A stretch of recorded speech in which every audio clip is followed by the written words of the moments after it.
Hello everybody, Angry Jay here. I'm back with some more team breakdowns.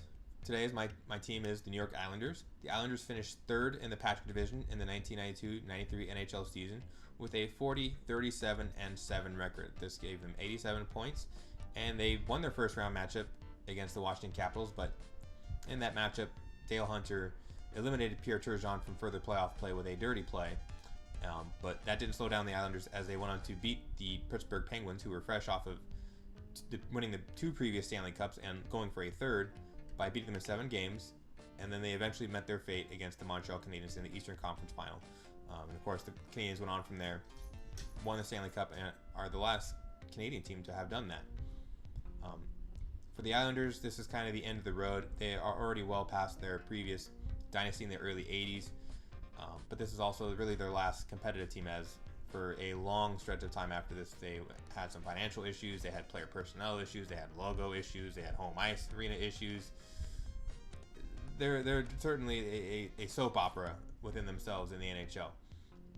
But if you're an Islanders fan, hopefully this team brings back some more positive memories for you. And luckily they're in the greatest hockey game of all time in terms of video games. So for the Islanders in NHL 94, they have a low home ice advantage, so at home they're not going to get too many bonuses, if any at all. So that's kind of a bummer. But when you take them out on the road, they're not going to face a lot of penalties through attributes, which is, hey, that's kind of nice. To have a good balanced team like that. This is actually a really nice thing to have in tournament play when you select the Islanders with another team. If you get them on the road, it's not that big of a deal. It could be a lot worse. But the Islanders, they are a tier 5 team despite making the playoffs. The funny thing about the Patrick Division is of the 4 teams that made the playoffs, none of them are higher than a tier 4. Kind of a funny coincidence, but that's the way it broke out in this game. Some of their better matchups are against New Jersey, St. Louis, Hartford, and Washington. You can stretch them out against Pittsburgh and Edmonton, and I wouldn't really consider running them up the ladder too high. I wouldn't want to take them into tier 3 or tier 2. I mean, if you wanted to get crazy, you could take them against Toronto. I just wouldn't recommend it really. And why might you want to take them up the ladder or just select them in general? Well, some of their strengths include they have a diverse and complementary forward unit. I've talked about Washington in my last episode and how I said Washington, it can be tough to get them to work together. Islanders do a lot better job of working together. Their 3 forwards complement each other very well.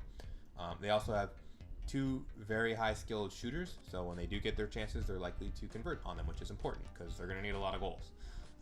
They have a good skating roster within their tier, especially the forward line. They have a 5-speed skater, Turgeon and Thomas. They're decent enough, and their defensemen aren't crippling slow. Another advantage I already mentioned, they have a low road ice disadvantage, so you take them on the road, they're actually pretty decent. And another thing to keep in mind is within their tier, New York has the most accurate shooters, so that's kind of a nice feather in their cap, to know that you have a very reliable offense even though you're in a pretty low tier where the offenses can get kind of sketchy. Their weaknesses are pretty apparent and are what really make them a tier 5 team. First one is that they have a mediocre defense, and a lot of their guys have some goofy awareness ratings, especially on offense. They have higher offensive awareness ratings than defensive, so they can do some weird stuff out there. They also have absolutely terrible goaltending. Among the non-expansion teams, the Islanders have by far the worst goaltending duo in the game, and that is why you need a lot of goals when you use the Islanders. They also have no legit weight bug or CB checkers on this team. If you like to play physical in any fashion, New York will not aid you in this.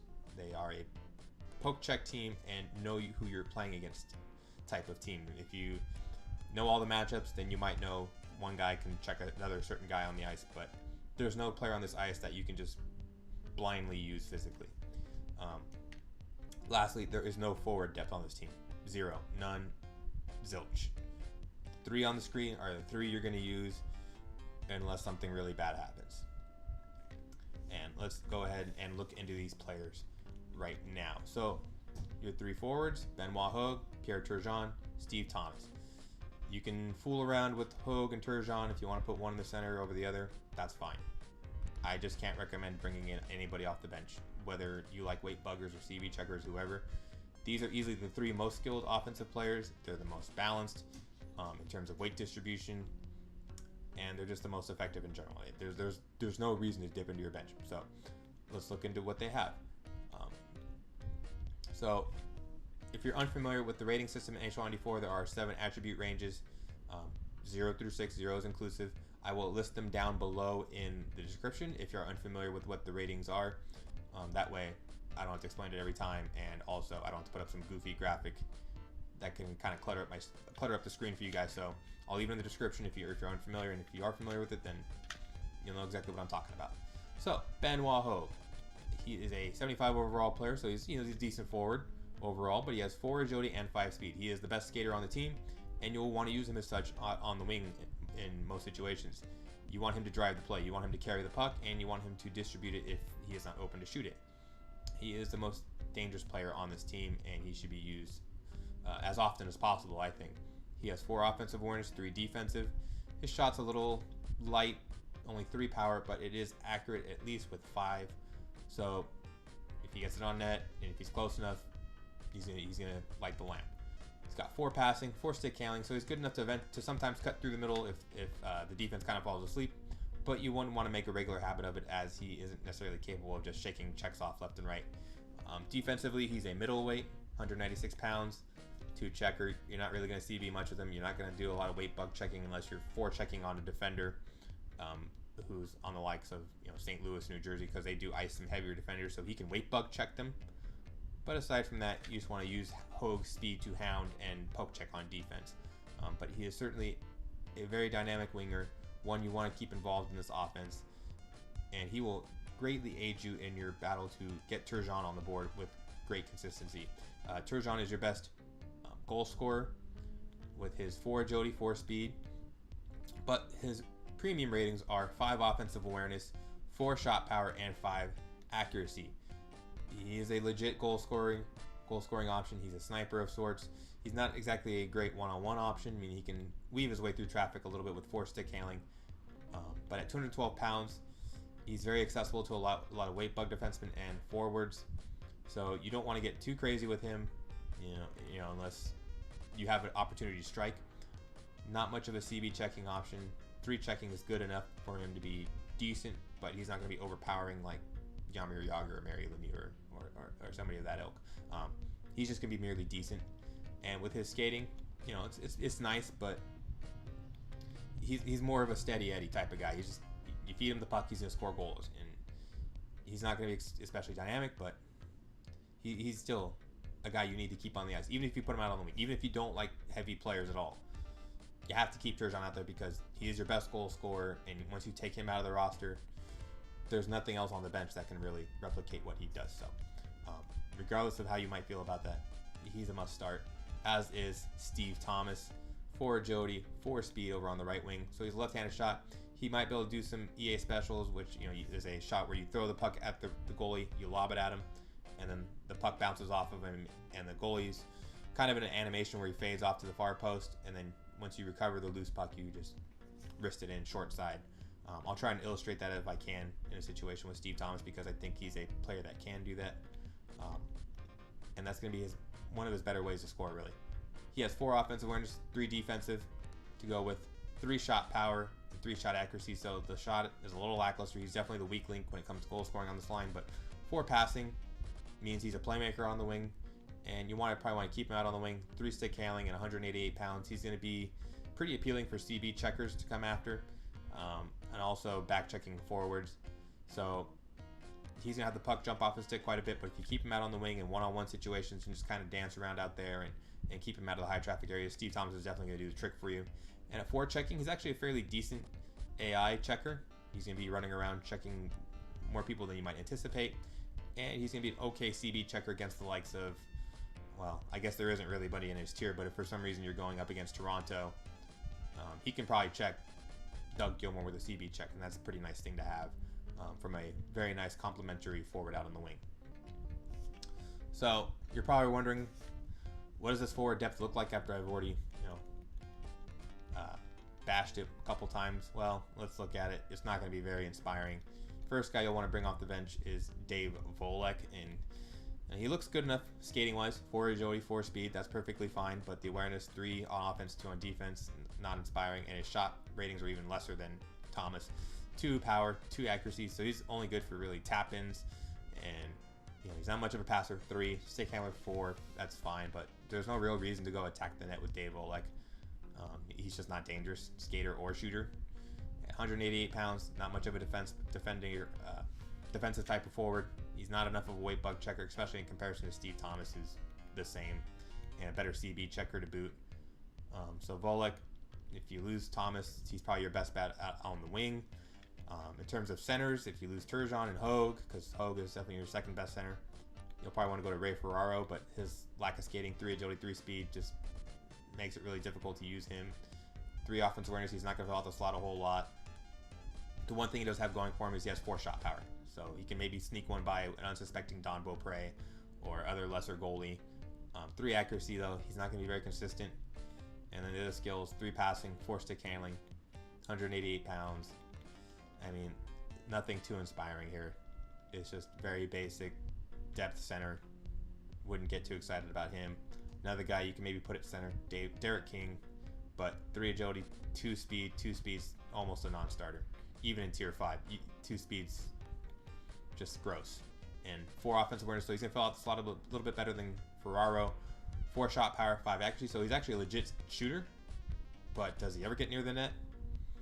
It's not really an option, really, because I've used Derek King before in draft leagues, and he just doesn't skate well enough to get to those prime one-time areas to even utilize his great shot.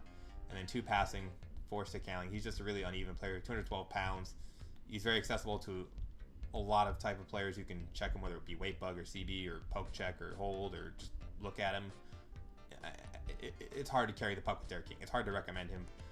But if you just want the best possible shooter from the bench, that's your option. If you're looking for a pretend type weight bugger to throw out there, Marty McInnes, 3 agility, 3 speed. That's about as good as it gets. 2 shooting power, 3 accuracy, 2 passing, 3 stick handling. 172 pounds though. That's the one thing he has going for him. He's very light. He can weight bug check many players in the game, but he just lacks all sorts of skill. He's not very mobile. Can't really recommend him, except in the most extreme situations. So that's why you need to stay away from the depth. It's just, I have nothing that positive to say about it, and you need to steer clear of it as much as humanly possible. Defense, there's some more depth here. There's a lot of guys with very similar ratings, but they're all pretty mediocre, to be honest. Darius Kasparidis is your number 1 defenseman. 4 agility, which is nice because no one else on this team has 4 agility from the blue line. 3 speed, so he's a decent enough skater. 2 offensive awareness, 3 defensive. It's a little low on the defensive awareness, to be honest. You might not be able to pick off some passes or get back on defense as well as you might like. 3 shot power, 1 accuracy. Nothing there to be worried about as an opponent. 3 pass accuracy, 3 stick handling. He's a very basic defenseman. 196 pounds. He's a middleweight. But for checking, he's going to be a decent CB checker. In AI mode, he's going to be physical more often than not. But he's just very steady. You're not going to get anything exciting out of him. High floor, low ceiling. And maybe on a team like New York, where they don't have a lot of good defensive options, especially on the blue line, you welcome a guy like Darius Kasparidis, and you run with him, because everything else is kind of weird. First guy, Tom Curvers, 3 agility, 3 speed, lefty from the right hand side, but he's got enough skills to maybe be okay there. Here's the first instance of 4 offensive awareness, 3 defensive awareness. These guys are going to be jumping in on the play as much as possible. Defensively, they're not going to be too attentive. So that's the unfortunate part about this Islanders defense. 4 shot power, 1 accuracy. So this is why I put him on the opposite side of Kasparidis, is because his left-handed shot, he can unleash it and maybe sneak one by a goalie if he hits the net. He's got 3 accuracy with the pass, 3 stick handling, so nothing crippling at least. 204 pounds. He's your second best weight bug defenseman, but you're going to be poke checking with him and just trying to stay involved in the play. And hope he's just in it to begin with, to be honest, because he may not always be there. But you don't really have any other options to bring in that are more defensive minded. Another guy you could bring in, but only even more offensive minded, Vladimir Malikov. 3 agility, 3 speed, 4 offensive awareness, 3 defensive awareness. Get used to that. 4 shot power, 2 accuracy. So he's a little bit better shooter than Curvers. But the issue with him is 220-pound weight. I mean, he has 3 pass accuracy, 3 stick handling. So he has a lot of similar ratings to Curvers. But at 220 pounds, 3 checker, he's going to be an okay CB checker. But the skating doesn't inspire a lot of confidence. The lack of awareness doesn't help. He's just not usually in very good position to take advantage of his CB checking ability. But if you can harness that power and keep him back on defense and still keep him involved in offense, because he does have some utility there. You know, Malikov is your high ceiling play, but he's also got a low floor, so got to keep that in mind with him. Another guy you can bring up off the bench, Jeff Norton. 3 agility, 3 speed. Guess what? 4 offensive awareness, 3 defensive awareness. Told you to get used to that. But his offensive skills are severely lacking. 2 power on a shot, 2 accuracy, 3 passing, 2 stick handling. So Jeff Norton was actually a renowned offensive defenseman, a guy you put in your second and your first power play unit. He just didn't get the ratings in this game. 204 pounds, 2 checking. He's not going to really check anybody consistently, so purely a poke check option. One guy you can consider that's a little bit more physical is Uwe Krupp, but you definitely give up a lot in other categories with him, namely skating. 2 agility, 2 speed. That's just terrible. But at least his awareness is a little bit better. 3 on offense, 4 on defense. Shot power 3, shot accuracy 2, passing 3, stick handling 2. So kind of up and down there. 252 pounds. One of the heaviest players in the game. 3 checker. He will CB check anything provided he touches them. But that's the trick with him. His lack of skating makes it really tricky. And if he ever gets the puck on his stick, he is he's one of the easiest players to weight bug check for anybody. And I'm talking anybody. I mean, Kevin Hatcher can weight bug check him, Eric Lindros, everybody. So, I mean, you may want this CB checking behemoth, but boy, does he give as much as he gets. And I can't recommend him. Only for the truly CB maniacal people out there could I recommend him. And CB checking is where heavier players can check lighter weight players, thus reversing the weight bug in the Genesis version. In Super Nintendo version, Krupp might be actually pretty okay because he's a beast. But in Genesis, I just can't recommend him. So those are really your main options on the blue line there. Goaltenders. What can you really say here? Both of these guys are going to give up goals in bunches. They both have 2 agility. Fitzpatrick has the better puck control rating with a 3 as opposed to Healy's 2. He has the better stick ratings. Or excuse me, they have the same stick ratings, 2 each. And the gloves are 2 as well. I mean, these are just really poor ratings. The one advantage Healy has is he's lighter, 180 pounds to Fitzpatrick's 196. So Healy is going to be your better manual goalie control. Fitzpatrick will be your better AI goalie control. If you love to use manual goalie, go with Healy. If you like to use the computer, you might get a little bit better performance with Fitzpatrick, but I would probably lean towards Healy. That lighter weight means he can move around quicker in his net. He'll be more reactive to any movements you do make. So that can be beneficial, especially in a situation where time is certainly of the essence. So either option is viable. I probably lean towards Healy, but both of them are just not good. To review with the Islanders, you want to score early and often with this team and don't let off the gas pedal. Playing defensive hockey with New York will likely only end up in goals against you because they're just not well suited to play defense and just sit back and allow other teams to kind of pepper the net. You want to keep the puck away from your net as much as humanly possible. Keep playing offense. Use your forwards on both sides of the ice. They are your difference makers. Your defensemen are pretty mediocre, so use your forwards on offense and then bring them back on defense as best as you can just to keep them involved. With your goalies, plan to use manual goalie control a lot. If you don't like to use manual goalie control at all, don't pick the Islanders. That simple. This is going to be difficult with the Islanders, especially with their low defensive awareness within their blue line, but you want to protect the slot as much as you can. If you allow somebody to shoot from a high scoring area, they're going to score against the Islanders. You need to keep them out of there at all costs if you want to remain competitive. And then just with Islanders, you want to try and maximize your strengths as much as possible. So, like I said, just use your forwards as much as possible. Keep your defense home. There's not a whole lot of reason for them to go crazy and get nuts and try and get involved in all sorts of offensive plays. Just let them try and stay back out on defense as much as possible, because if you start going every which way with them, you're never going to see them back in the defensive zone again. It's kind of scary how much they might just go wandering around and you'll never see them, and you'll be giving up odd man chances, and you might give up a 10 spot real quick with the Islanders. But if you play with them correctly, they are actually a pretty dangerous team to go against. Their offense is very legit, and it needs to be respected, and I'm going to try and see if I can run it up here on New Jersey with the Islanders offense. So the Islanders are kind of a favorite team of mine, especially in the lower tiers. I think they have a lot of skill compared to some of these lower teams. I mean, I think they have much more skill than New Jersey here. It's just New Jersey actually has a defense and they have a goalie. So I think overall New Jersey is the better team.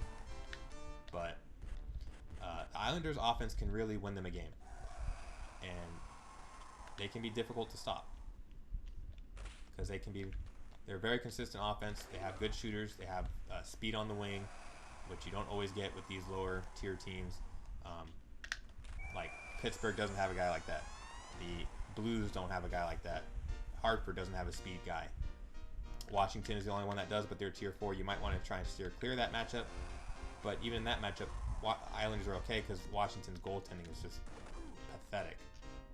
Not quite as pathetic as the Islanders, but they're only a step above. Even Edmonton's an okay matchup because the Islanders, they can kind of neutralize Klima a little bit better because they can possess the puck very well as a team. They play good offense. They possess the puck. You know, the better you possess the puck, the more guys like Peter Klima don't have it to go attack your weak defensive core with. So the Islanders, if played correctly, and that's puck possession, that's opportunistic offense, that's just keeping your forwards involved in the play, they can be a pretty tough team, surprisingly so, despite some of their weaknesses, which can be very apparent, and I think is a big reason why you wouldn't want to take them too far up the tier list, because you take them against a real offense with speed and all sorts of options and a good defense to boot. Like if you take them up against LA, that's just asking way too much. I mean, I know LA has a very similar goaltending situation, but LA is just going to have a field day with the Islanders. You don't want to take them up against Philly, really, because Philly's just, they can skate too well. They can play enough defense to kind of cancel out the Islanders. And they're very opportunistic goal scorers, so you just have to be careful how far up you take the Islanders. And I think even tier 4 is probably their maximum.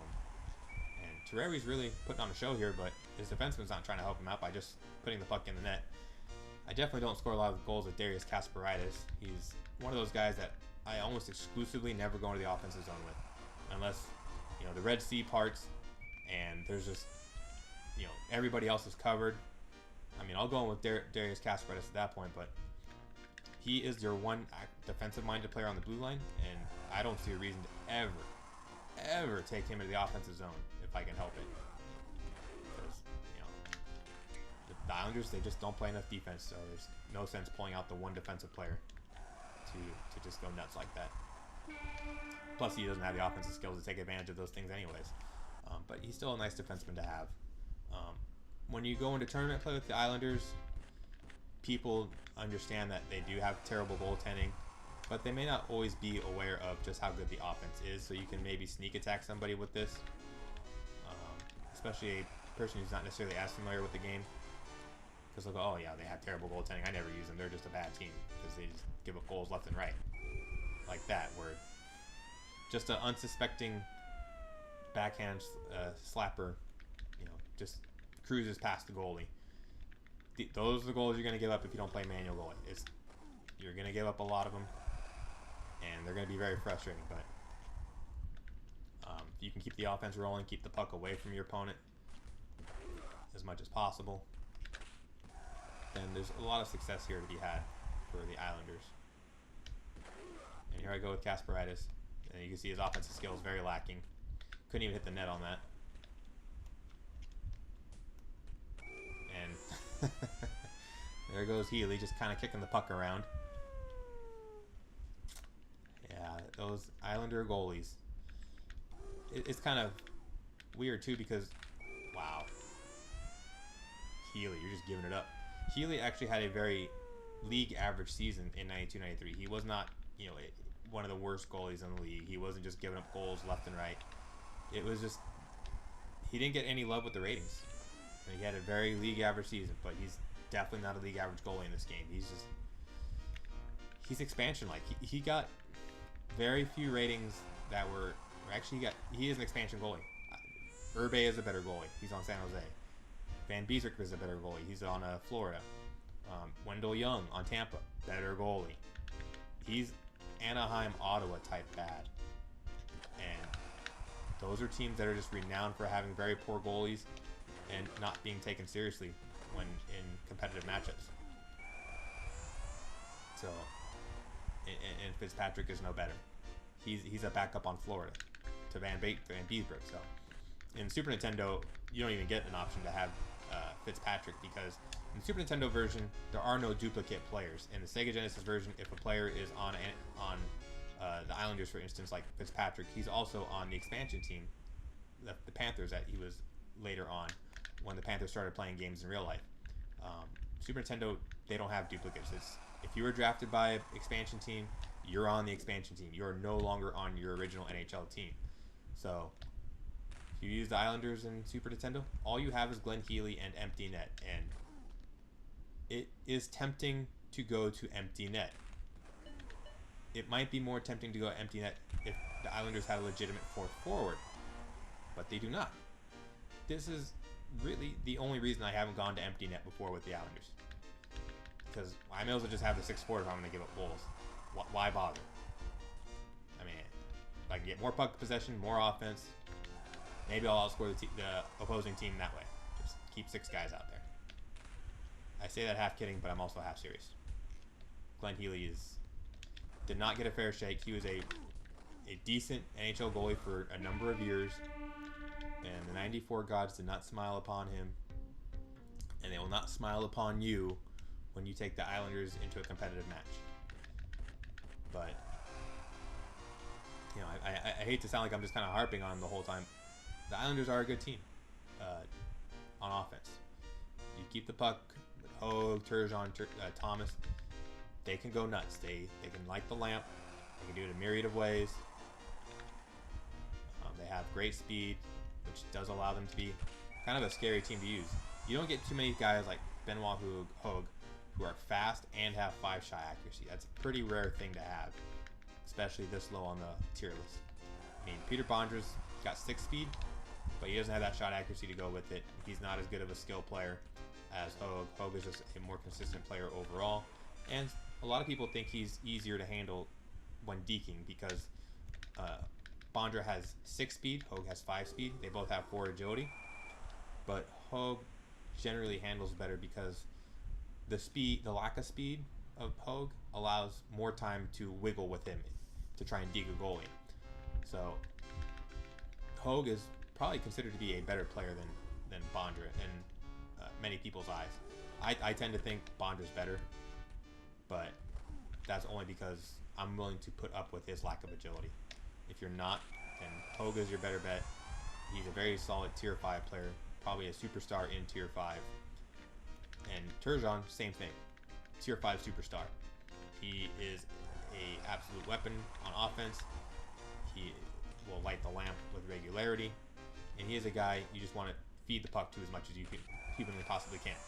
Because against these weaker goalies, especially St. Louis, Hartford, Washington, New Jersey, without good manual goalies, they're going to give up a lot of goals with Turgeon. Turgeon's going to have some really big games. It's not unusual to see him get 5, 6, 7 goals if it gets really out of hand. He's just that type of player. He just fills the slot. All you got to do is find him, and he's going to do the rest for you. It's that simple. And then you got a good grinding all-around winger, Steve Thomas.